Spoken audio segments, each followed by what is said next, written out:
ko ari ijambo ry'urufunguzo. Ndagerageza kwihuta. Gerageza kwihuta, ntabwo ndi butinde.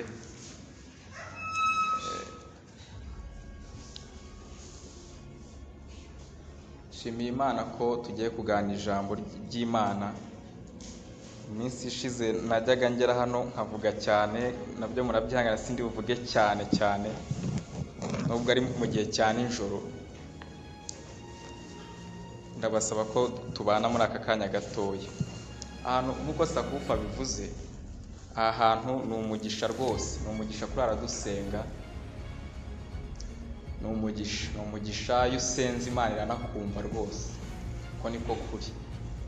Imana ifite umutima wo kutugira neza kuruta uko tubitekereza. Iyo twaje rero tukaba imbere yayo, tukarara imbere yayo, byo ni umunezero udasanzwe kuri yo. Ariko aha hantu nanone hashobora kuba ikibazo gishobora kubamo ni iki: iyo winjiye hano ugakora ibintu udaciye mu ijambo ry'Imana, ushobora kubikora igihe kirekire ukibwira ko Imana yabyemeye, ukavuga ko ari bwo buryo nyine bw'Imana. Bikaba ikibazo ko bimeze nk'umuntu wakangura umuntu saa 8 akamubwira ngo subira hanze ujye gukaraba ubone kuza kuryama. Biragoye cyane. Ibintu mvuga turaza kubibona, tubone n'ishingiro ryabo, kubera ko ijambo ry'Imana icyo ritwizeza ritubwira ni kimwe, nuko ibintu byose twakagombye kuba dukora ari umusaruro wo kwizera. Ni ukuvuga ngo ikintu twakagombye kuba dukora cyose, impamvu ni uko Imana iyo igiye gupima igikorwa wakoze ipima icyatumye ugikora. Ntabwo ipima umwanya wamaze ugikora, n'iminsi wamaze ugikora, n'ibihe wamaze ugikora. Imana ipima icyatumye ukora ikintu wakoze. Niba ikintu cyatumye ukora ikintu wakoze kidaturutse mu ijambo ry'Imana, ni icyaha. Nubwo twebwe tukita cyiza, turaza kubona aho biza guhurira. Ndagira ngo hari ibintu ngiye nka bitatu bintera n'ubwoba cyane. Ikintu cya mbere kintera ubwoba ni uko umuntu ashobora gufata ijoro ryose araye imbere y'Imana, ariko akabura n'iminota na 30 y'ijambo ry'Imana. Kandi gusenga byakagombye kuba ari umusaruro uva mu ijambo ry'Imana. Ibyo bintu ubisobanura gute? Ikindi kintera ubwoba ni uko hari ahantu umuntu agera akumva ko atari umwigishwa wa Yesu Kristo. Iyo ushatse kubivuga ibi ngibi bahita bavuga ngo ni ibya teoloji, ngo bazanye teoloji nyinshi, ngo bazanye ubwenge, ngo ibintu by'Imana ngo twabihinduye ubwenge. Ijambo ry'Imana ubwaryo muri Yohana riravuga ngo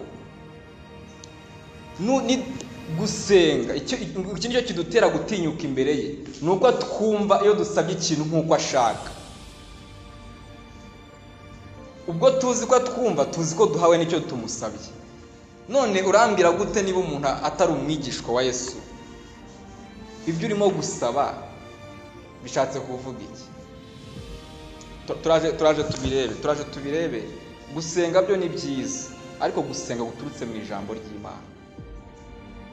Zaburi ya 14 niho ngira ngo turebe. Icyo tugiye kureba aka kanya ni iki? Ndagira ngo turebe muri aka kanya ko hanze ya Kristo Yesu nta mirimo myiza ihari, nubwo rimwe tuyita myiza. Hanze ya Kristo Yesu nta mirimo myiza ihari, nubwo tujya tuyita myiza. Tugiye kubireba. Umva uko Imana yo yabibonye. Ngo Zaburi ya 14 iravuga ngo umupfapfa ajya yibwira ati nta Mana iriho, barononekaye, bakoze imirimo yo kwangwa urunuka, ntawe ukora byiza n'umwe. Umva umurongo wa 2 ngo Uwiteka yarebye abantu ari mu ijuru kugira ngo amenye ko harimo abanyabwenge bashaka Imana. Ni ukuvuga ngo Imana yafashe igihe kirekire gihagije. Iyi Zaburi yanditswe na Dawidi. Mwumve namwe igihe yandikiye ngo Imana yararebye iri mu ijuru kugira ngo irebe ko mu isi harimo abanyabwenge bashobora kuba bashaka Imana. Mu gihe cy'Imana gihagije, ngo yarabyitegereje iri mu ijuru kugira ngo irebe ko ivuge ngo hari umuntu mu isi w'umunyabwenge ushaka Imana. Umva ikintu yabonye, ngo bose barayobye, abantu bose. Ubwo nituvuga bose, uvuge bose koko kuko ni Imana irimo kubivuga, ntago ari njye urimo kuvuga ngo bose, ngo nze kuvuga ngo abiremera wenda ngo abakajeke ntago barimo. Bose, abantu bose barayobye. Icya kabiri, umva ikindi yabonye, bose bandurijwe hamwe. Ni ukuvuga ngo uwanduje umwe niwe wanduje n'undi. Icya gatatu Imana yabonye ntawe ukora ibyiza n'umwe. Bishatse kuvuga ngo rimwe na rimwe ibintu twita byiza ntago ari byiza mu maso y'Imana. Urugero, kuba umuntu yaza gusenga ni byiza ku Mana iyo Imana irebye motivation yazanye umuntu gusenga, iyo Imana irebye ikirimo kumutera kuza gusenga. Ariko se reka ngiye mbibarize, ariko muribuka Yesu ukuntu yabwiye abantu? Yarababwiye ngo muragira ngo ninjye mushaka, ni ya migati natangaga. Ndakubwiza ukuri ko ibyo tuba twivugisha, Yesu avuze ati nta nzu nzaha umuntu, nta modoka nzaha umuntu, nta gare nzaha umuntu. Ku wa gatanu bakaranga amasengesho. Imana yavuze ko nta gare ribonekera mu masengesho, nta nzu ibonekera mu masengesho, nta mugore ubonekera mu masengesho. Ndakubwiza ukuri ko wabona ko atari Yesu abantu bashaka. Niki gituma Imana ivuga ngo ntawe ukora ibyiza n'umwe? Iri ni ijambo ry'Imana ribivuga, ntimugire ngo ni njyewe. Muri iyi minsi muranyihangana kubera ko nsigaye mvugisha ukuri kwinshi. Niyo rwose nabwiriza uyu munsi gusa, ariko nkavuga nk'uko ijambo ry'Imana rivuga. Ese niki kigutera gukora ibyo ukora uyu munsi? Urashaka Kristo cyangwa urashaka ibyo atanga? Yesu ni ufite inzara n'inyota, ufite inzara n'inyota byo gushaka gutungana mu maso y'Imana. Ufite inzara n'inyota yiye. Umva ikintu ku murongo wa 5 ko barimo kutubwira ngo aho ngaho bahagiriye ubwoba bwinshi kuko Imana iri mu bwoko bw'abakiranutsi. Ntabwo ndi burenga n'aha ngaha cyane. Imana iri mu bwoko bw'abakiranutsi. Kubera iki? Kubera ko Imana ishobora kurimbura isi yose yakiraniwe igasigaza Nowa gusa. Ntabwo bivuze ngo abantu ngo kubera ko ngo bahindukiye bagashaka inzira yabo ari benshi ngo Imana ngo izahindura kamere yayo. Reka. Imana yarimbura isi yose igasigaza Nowa gusa. Iki nicyo ndimo kubabwira, hanze ya Kristo nta mirimo myiza ihari. Ndagira ngo uze gusubira inyuma uyu munsi, iri joro usubire inyuma. Bimeze nko kugukangura saa 8 waryamye ngo subira hanze ujye gukaraba ujye gukaraba ibirenge uzuryame. Niba ujya wibwira ko uzabona Imana biciye hanze y'ijambo ry'Imana, biroroshye cyane ko umuntu yaza akafata imyaka 3 amara hano amezi 3 yarangiza akihimbira gukiranuka kwe atabanje kumenya ngo ese gukiranuka Imana ivuga n'ukuye mu ijambo ryayo. Ubwo Yesu yatumaga abigishwa yabwiye ngo mugene mu mahanga yose muhindure abantu ko abigishwa banjye. Ndagira ngo hagire umuntu hadusomera Yesaya 53:11. Wumva impamvu Yesu abwira abantu ngo mugende muhinduka abigishwa banjye mbere y'ibindi byose. Yesaya 53:11 mwagira wadusomera.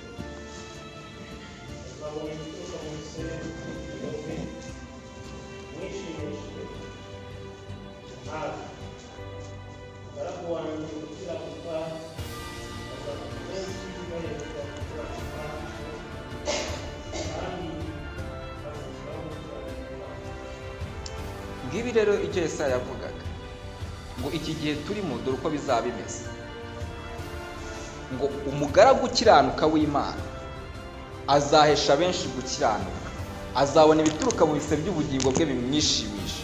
Ngo umugaragu wanjye ngo azatuma benshi baheshwa gukiranuka. Ngo gukiranuka kuzava hehe?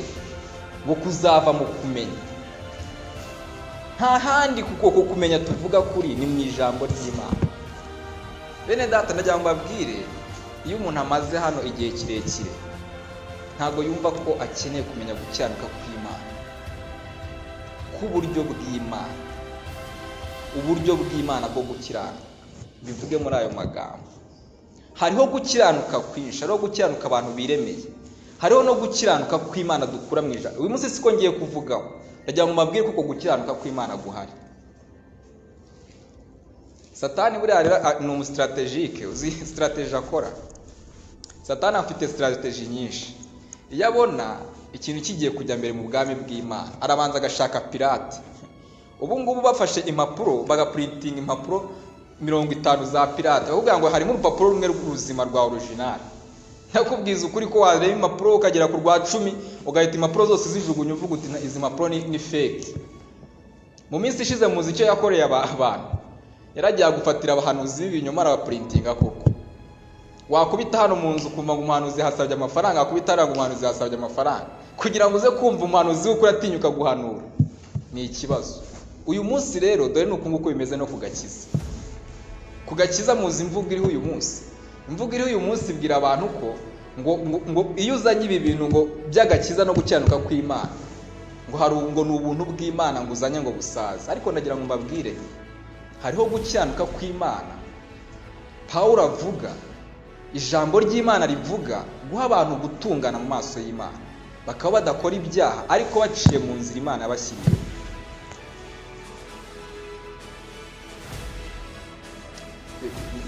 Ni ikibazo sinzi, banabuza n'amagambo ngiye nabivugamo, kubera ko hari umunsi imperuka igiye kuzaza. Ikuzimu mukabona hariyo abantu babatiwe, mukabona hariyo abantu bakomejwe, mukabona hariyo abantu baraye mu masengesho nk'uko turimo kubigenza gutya, bose mukabona hariyo n'abantu basengeye abarwayi bagakira, ngo bazaza imbere y'Imana bavuga bati ntitwahanuraga mu izina ryawe, ntitwakoraga ibitangaza mu izina ryawe. Akababwira ngo nimugende sinigeze mbamenya. Uzi impamvu babwira ngo sinigeze mbamenya? Nuko ngo bakoze ibintu ngo munyitira iki ngo mwami mwami, nyamara ntimukore ibyo mvuga, mugakora uburyo bwanyu mukabuza mubwitirira ngo nubwo umwami,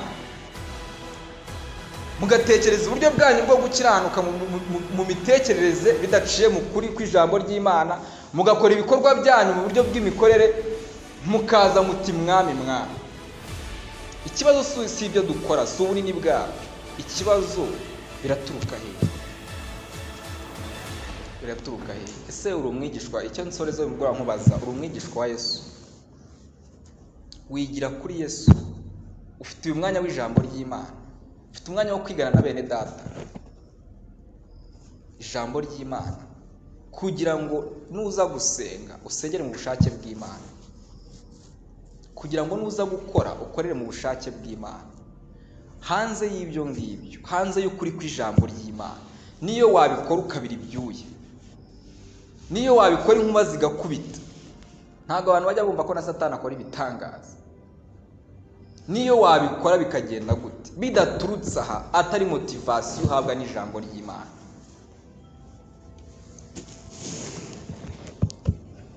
Igikorwa cyose kiri hanze ya Kristo nta kuri kukirimo.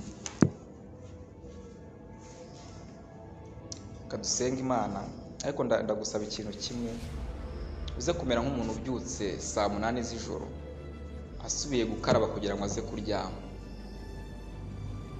Uze gufata iyi Bibiliya uhereye mu byahishuwe, mwitangire ukagera mu byahishuwe ubuzima bwawe. Nurangiza ushaka itsinda rya bene data batoya, mufatanye kwiga ijambo ry'Imana. Nurangiza ujye uza dusenge hano, kubera ko iyo niyo nzira nyakuri. Kandi niba wumva udasobanukiwe ibintu by'agakiza, ngo wibaze ngo ese ijambo ntabwo mvuga gukizwa kundi uko twavutse dutekereza, kuko n'uruhinja rurabizi ko gusambana no gusinda ari icyaha. Niba wumva udasobanukiwe ibintu by'agakiza, ngo ese ngo umenye ngo nakijijwe iki, ijambo ry'Imana rinyezeza ko nakijijwe iki, rimbwira ko umuntu akizwa iki, rimbwira ko umuntu gukizwa ari iki, rivuga iki ijambo ry'Imana ku buzima bwanjye bwa Gikristo. Niba wumva atari aho hantu bituruka, ndagusaba rwose ikintu kimwe. Ushobora kuba twebwe twagukomera amashyi, ndetse n'abandi bakajya bagana guha n'umwanya gutya nk'uko ubwiza nanjye nkabwiriza, kuko hari uburyo bwo gusatura bwinshi ntibishoboka. Ariko usubire ku isoko nzima, usubire kuri Kristo. Ibi bintu ureke kubisuzugura muri teoloji, nibyo bihesha ibi bikorwa turimo kuvuga. Mwami, ndasenga, nsengera bene data, ariko nanjye ndisengera.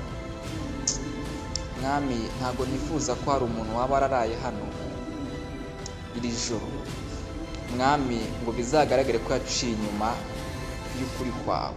Ndakwinginga ni wowe upima motivasiyo abantu bose bafite, ni wowe upima igituruka mu mitima y'abantu, wowe ukizi Mwami. Ndakwinginga cyane ngo uduhe imbabazi zawe, tukugirireho umugisha rwose. Cyowe n'ikibi cyawe Mwami Yesu, amen.